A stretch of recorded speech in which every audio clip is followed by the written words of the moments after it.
সবই ঠিক আছে, খালি চিন্তা করতেছি মেয়েটা কোনো গোলমাল বাঁধা না দেয়।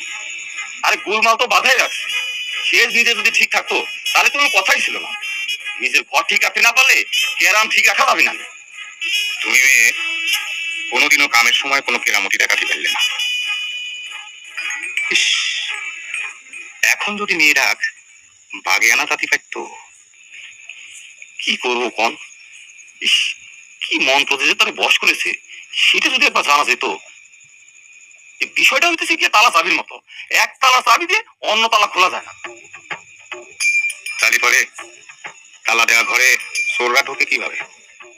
তারা তো ঘরে ঢোকে তালা ভেঙে, তুমিও তাই ভাঙো নাকি? তাও পারবে না। সেটা অবশ্য ঠিকই রয়েছেন, কিন্তু কিন্তু আবার কিছু তালাটা যে নষ্ট হয়ে যাবে। তালা অচল হলে তোমার সমস্যা কি? তোমার কাম তুমি তালা ভাঙিয়ে ঘরে ঢুকবে, ব্যাস। তালা কার অচল হলে না হলে সেটা ভাবার দরকার কি? তার আগে জানা দরকার কি তালা লাগিয়েছে, চাইনিজ না দেশি। দেশি হলে কোনো কথা নাই, কিন্তু চাইনিজ হলে তালাটা ভাঙা একটু কঠিন আছে।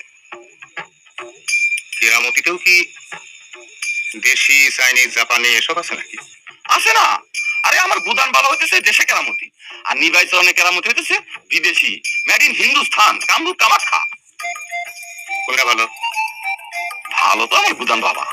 তালি তালি করে চিন্তা কি, কামে লাগে যাও। ভালো দিয়ে মন্দ শেষ করবা, চিন্তা কি? খাইছে মারে, খাইদা করতে করতে ময়দা মাখিয়ে ফেললাম, এখন তো দেখতেছি রুটি বানিয়ে খাবে না। কথা বলে চিন্তা কি?